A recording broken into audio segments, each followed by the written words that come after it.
Nama Ibtu Rudiana, Ayah Eki, terus-menerus jadi sorotan publik terkait kasus pembunuhan Vina Cirebon.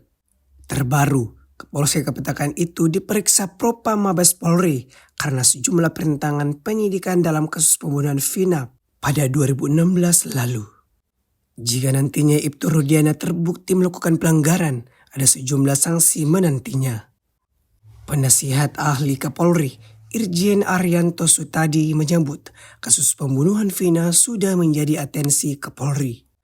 Makanya Ibtu Rudiana langsung diperiksa. Hanya saja hasil pemeriksaannya belum diumumkan ke publik. Menurut Arianto, hal yang wajar jika Ibtu Rudiana diperiksa Propam. Pasalnya, dirinya ikut dalam proses penangkapan para pelaku dalam kasus Vina.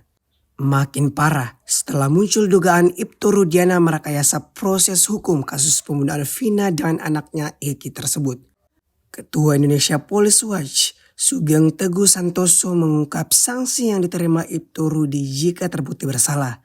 Sugeng mengungkapkan ada dua sanksi yang pasti diterima oleh Ibtu Rudiana, yaitu sanksi etik dan pidana.